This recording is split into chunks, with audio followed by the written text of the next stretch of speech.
Chocolate cupcakes, Savannah, Georgia, and the Time Cop are all on this day. Welcome back to On This Day. Today's date is October 18th, 2021. It is the 291st day of the year. There are 74 days left in 2021. Today is the 42nd Monday of 2021 in the 43rd week. It is the 27th day of fall. We got 64 days until winter. If today's your birthday, you are a Libra. Today's National Chocolate Cupcake Day. Not just Cupcake Day, chocolate gets their own day. National Chocolate Cupcake Day is a holiday that's celebrated annually on October 18th. This holiday celebrates this small cake in a cup thing. Yeah, I like chocolate cupcakes. It's a good day. All right, let's see what else October 18th has given us. 1779, the American Revolutionary War. The siege of Savannah is lifted. A lot of people don't realize that the Revolutionary War just wasn't in New England. That's what most people think, that it was just a New England thing because all you ever hear about is things like Lexington and Boston, which are up in that area. But no, Savannah, Georgia was actually captured by the British the year before.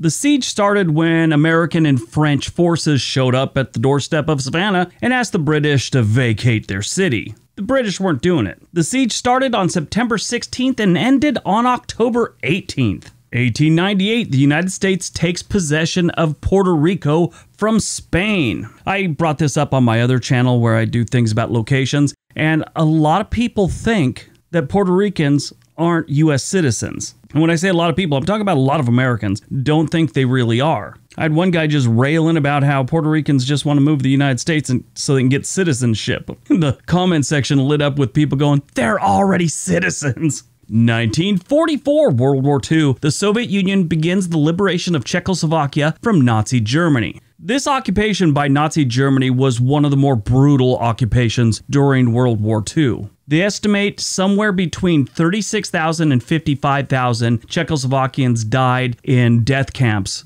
concentration camps and different types of work camps that Nazi Germany had around the country. That's just the Czechoslovakians. Now, the Jewish community in this country during World War II and the Nazi occupation, they were pretty much wiped out. There was about 110,000 Jews living in Czechoslovakia at the time. They estimate that about 70,000 were killed. Different groups have different estimates, but regardless, it was bad. 1954, Texas Instruments announces the first transistor radio. Yeah, that's when we got them. We didn't have them prior to that. And if you're too young to remember transistor radios, they were just little tiny handheld radios. Growing up in the 80s, if I went down to the beach, it's like only the old men had them at that point. So it was a dead technology by the time I was in high school. 1979, the Federal Communication Commission, or FCC, begins allowing people to have home satellite without a federal license. Okay, so these were pretty cool. You could put these giant satellites in your backyard, on your house sometimes, and get any channel you wanted. No subscription. If you owned this satellite, you could just get whatever you wanted. A lot of people did this instead of going through the cable companies or whatever. My dad had one on the roof of his restaurant, and we used it for NFL games before the NFL package became a thing, and then they kind of killed that. But it was pretty cool. You could just tune it into like a television station in Cleveland or Philadelphia and just watch a game there. It was kind of cool. 2007, Karachi bombing. A suicide attack on a motorcade carrying former Pakistani Prime Minister Benazir Bhutto, I hope I pronounced that right, kills 139 and wounds 450. Bhutto herself was uninjured. 2019, NASA astronauts Jessica Meir and Christina Cook take part in the first all-female spacewalk.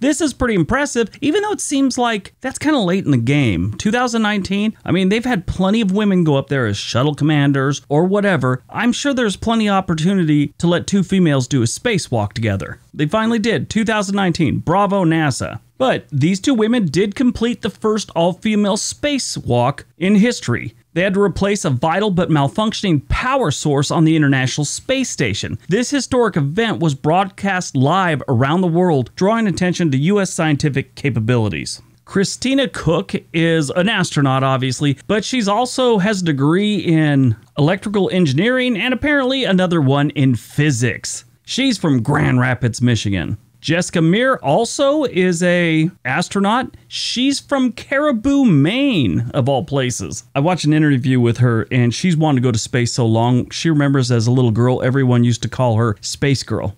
because she always talked about it. And actually in kindergarten, they'd ask what they wanted to be when they grow up. She drew a picture of a person on the moon holding an American flag. So she's been wanting to do this for a long time. She's actually a biologist. Movies released on October 18th, 2013, 12 Years a Slave. This is a great movie.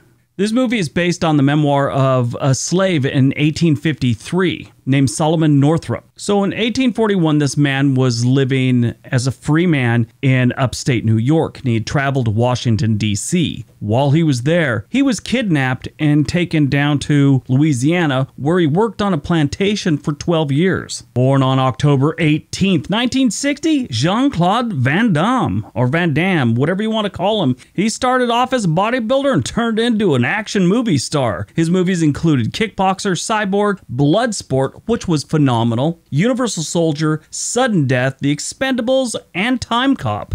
He studied ballet and martial arts as a kid. His first movie he was ever in, it was a 1984 film called Monaco Forever. Really not that remarkable of a movie, but his role, the actual name, Gay Karate Guy. I always thought that was great. But one of his most famous roles is in the movie called Double Impact. That was a big movie for him, and that one kind of put him on the map as a star, I guess you could say. He also appeared on Friends. Died on October 18th, 1984, John Eric Hexum. Probably have no idea who I'm talking about. Pretty interesting situation with this guy, and I remember when it happened. He was on a pretty good show called Voyagers. It only had 2 seasons, 20 episodes in total, but he was starting to become a star. He had a couple other shows he was on, and finally landed this other show in 1984 called Cover Up. It's secret agent stuff, CIA, good old-fashioned 1984 government, federal agent type TV show. Well, in the show, he had a gun, and during a filming of episode 9, they were having problems with acting or whatever, but there were a bunch of delays. Joking around, he put his gun to his head to simulate Russian roulette, like this is killing me, and he pulled the trigger knowing he had blanks in there. What he didn't know is there is this hard compressed piece of paper that's in a blank. Well, it came out like a bullet. Hexum was rushed to Beverly Hills Medical Center where he underwent like a 5-hour surgery. Sadly, the damage was done and he was brain dead. 6 days later, on October 18th, John Eric Hexum passed away. It was too bad. I was really into his show Voyagers. The show Cover Up went on to finish its first season without him, filming a total of 22 episodes, and that was it. All right, everyone, that's today's video. Hope you guys enjoyed it. Now go out, do something productive, and be nice to each other.